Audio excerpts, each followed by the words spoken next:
जय हिंद दोस्तों, कैसे आप सभी। मैं प्रीति सिंह स्वागत करती हूँ एक बार फिर से अपने चैनल ईपीएस बाय प्रीति सिंह पर। दोस्तों, जैसे कि आपको पता है, मैं आपको यूपी ट्रिपल एससी पैट की फुल प्रिपरेशन करा रही हूँ। दोस्तों, अब ज़्यादा समय नहीं बचा, आज हो गया 1 अक्टूबर, तो हमारे पास ये अपना 13-14 डेज का टाइम बचा है। इसमें हमें अपने ऐसे रिविज़न करनी है कि हम अपना 85+ स्कोर सिक्योर कर ले। तो दोस्तों, चलो बिना टाइम वेस्ट किए करते हैं आज की साइंस की क्लास।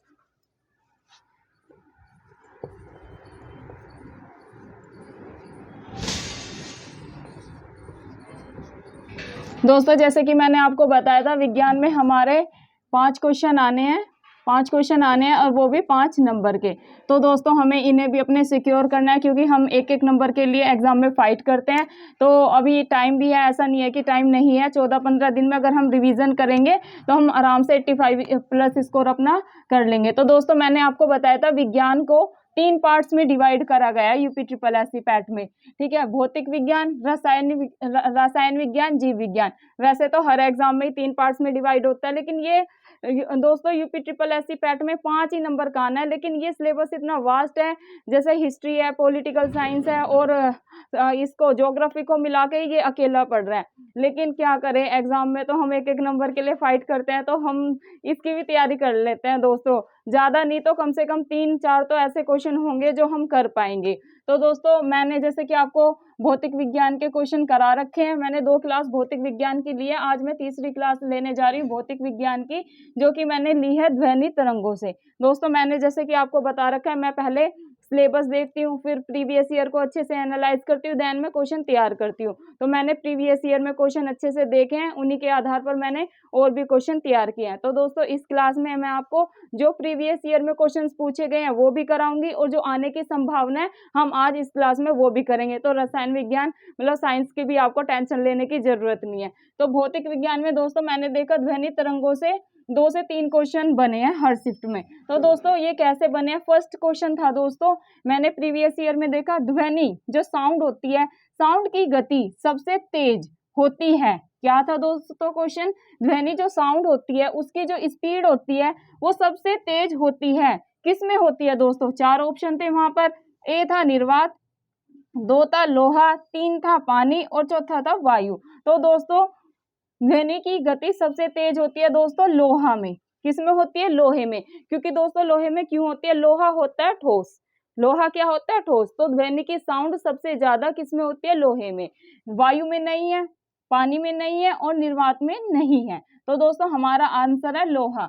ध्वनि की गति सबसे तेज किस में होती है दोस्तों, आपको याद रखना है लोहा में। लोहा को ऐसे याद रख सकते हो क्योंकि ये ठोस होता है। लोहे पे जब हम दोस्तों चोट करते हैं तो साउंड आती है, तो सबसे ज्यादा साउंड किस में होती है, लोहे में। तो दोस्तों, इसी से मैंने देखा तेज पूछा। ठीक है, तो अब हमने तेज तो देख लिया क्योंकि ये प्रीवियस ईयर में पूछा गया। अब मैंने सोचा, मन की यार तेज तो पूछ लिया, जरूरी थोड़ी ना सारे क्वेश्चन रिपीट होते हैं। तो मैं आपको वो बता रही हूँ कि जो आने की संभावना है।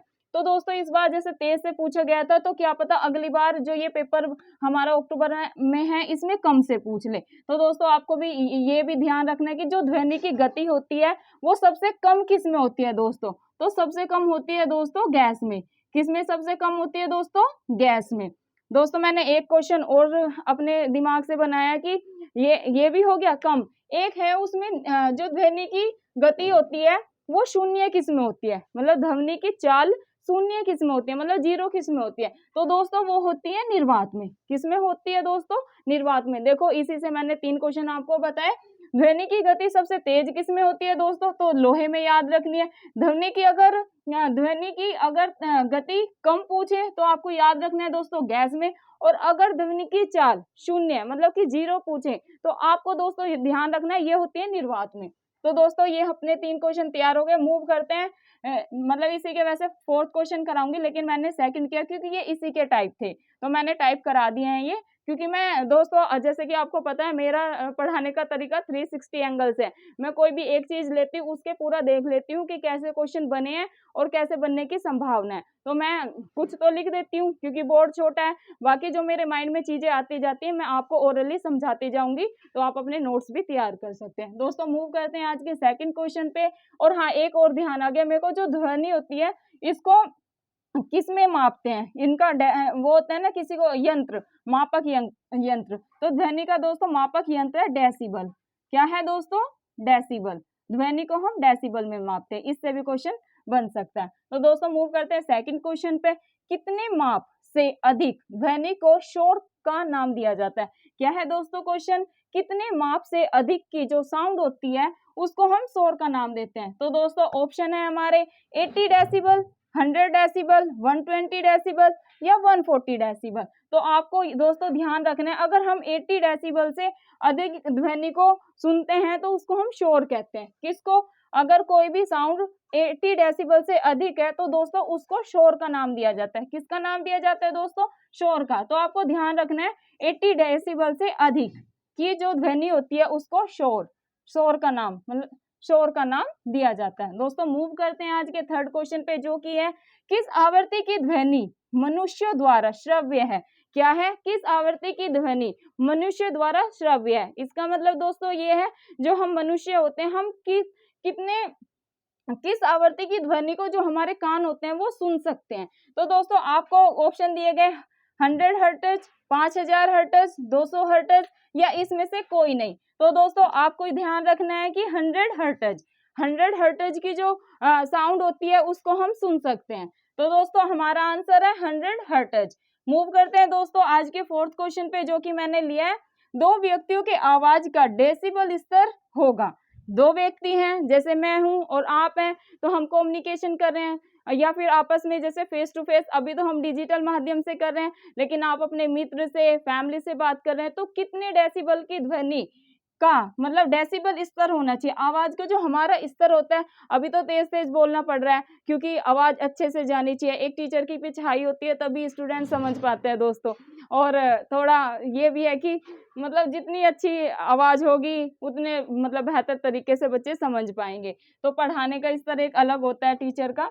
तो लेकिन जो सामान्य होता है, जो हम सामान्य टॉकिंग करते हैं, सामान्य अगर हम अपने फ्रेंड से कर रहे हैं, अगर हम उनसे कम्युनिकेशन करते हैं दोस्तों, तो उसमें पूछा है उसका स्तर क्या होता है, उसका डेसिबल स्तर क्या होता है दोस्तों?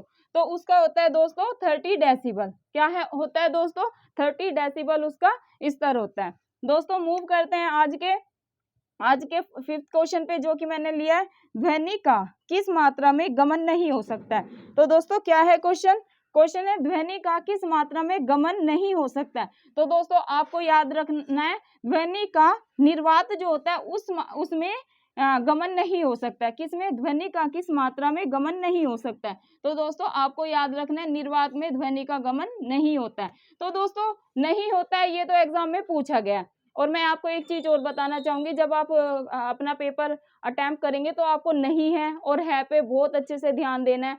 और एक चीज और, जैसे कि जो क्वेश्चन आपको बहुत इजी लगता है ना, पढ़ते ही लगता है कि हाँ यार हम ये कर लेंगे, उस पे आपको थोड़ा टाइम और देना है, क्योंकि हम इजी जो क्वेश्चन होते हैं उनको जल्दबाजी में गलत राइट करके आ जाते हैं, क्योंकि उसमें पूछा कुछ और होता है और हमारे माइंड में कुछ और ही सेट होता है, तो वो गलत हो जाता है। तो दोस्तों इस चीज का आपको खास ख्याल रखना है। वैसे जब एग्जाम होंगे तो मैं आपको टिप्स बताऊंगी कि कैसे हमें अपना एग्जाम अटेम्प्ट करना है। तो दोस्तों इसमें जैसे मैंने बताया प्रीवियस ईयर का ये क्वेश्चन है, ध्वनि का किस मात्रा में गमन नहीं हो सकता है। तो दोस्तों नहीं हो सकता है तो वो है निर्वात। और फिर मैंने सोचा कि यार नहीं तो पूछ लिया, अब क्या पता हो सकता है से पूछे कि ध्वनि का किस मात्रा में गमन हो सकता है। तो दोस्तों ये 3 मात्रा में गमन हो सकता है। कितनी मात्रा में दोस्तों? 3 मात्रा में। एक तो पानी में हो सकता है इसका गमन, एक हवा में हो सकता है और एक इस्पात में। किस किस में गमन हो सकता है मेरे दोस्तों? एक पानी में, वाटर में, एयर में और इस्पात में। इन तीनों में इनसे क्वेश्चन दोस्तों जरूर बनेगा। ये PYQ का है अपना, और ये आने की संभावना है कि ध्वनि का किस मात्रा में गमन हो सकता है। तो दोस्तों ये भी मैंने आपको करा दिया। दोस्तों मूव करते हैं आज के 6th क्वेश्चन पे, जो कि मैंने लिया है ध्वनि तरंगे किस माध्यम में संचालित होती है। जो ध्वनि तरंगे होती है वे किस मात्रा में संचालित होती है। दोस्तों ये तो क्वेश्चन इतना हार्ड नहीं है, ये हम शुरू से ही पढ़ते आते हैं। ठोस, द्रव, गैस। क्या है दोस्तों? ठोस, द्रव, गैस। क्या है क्वेश्चन? ध्वनि तरंगे किस मात्रा में संचालित होती हैं। तो दोस्तों आपको याद रखना है ठोस, द्रव, गैस। दोस्तों ये थे आज के भौतिक विज्ञान के, साइंस के अति महत्वपूर्ण क्वेश्चन। वैसे देखने को इनकी मात्रा 6 है, लेकिन मैंने आपको कई चीजें ओरली समझाई और कई क्वेश्चन मैंने आपको साउंड से भी एक्स्ट्रा करा दिए। तो दोस्तों इनसे बाहर साउंड से, ध्वनि तरंगों से कुछ भी क्वेश्चन आएगा तो बाहर नहीं जाएगा। आप इस वीडियो को देखें, अपनी रिवीजन करें और बस दोस्तों पढ़ाई में लगे रहें। पढ़ाई पर आपका 100% फोकस होना चाहिए। अपने पेपर को आपको अपना 100% देना है, ताकि फिर लाइफ में रिग्रेट ना रहे, यार थोड़ी सी मेहनत और कर लेते और हमारा यूपी ट्रिपल एससी पैट का एग्जाम निकल जाता। तो दोस्तों 15 दिन आप और मेरे साथ जुड़े रहें। मैंने जैसे कि आपसे वादा किया 14 अक्टूबर तक मैं पूरा कंप्लीट सिलेबस आपको कंप्लीट करा दूंगी। अभी हमारा कल की क्लास में मैंने बताया था भौतिक विज्ञान में अपना पूरा कंप्लीट करा दूंगी। कल संडे है, जैसे ही मैं कल ज़्यादा से ज़्यादा मतलब छुट्टी लेने की कोशिश करूंगी अपनी लाइब्रेरी से, तो मैं आपको ज़्यादा से ज़्यादा क्लास लूंगी कल साइंस की और अपना ये भौतिक विज्ञान कल कंप्लीट करा दूंगी। फिर हमारा क्या बचेगा, रसायन विज्ञान और जीव विज्ञान, ये हम दो क्लास में अपना पूरा कंप्लीट कर लेंगे। तो दोस्तों ऐसी कोई डरने वाली बात नहीं है। ये हो गई है साइंस की क्लास। एक मैं सोच रही हूँ अभी एक क्लास और ले लूँ, उसमें आपको उस्मा करा देती हूँ।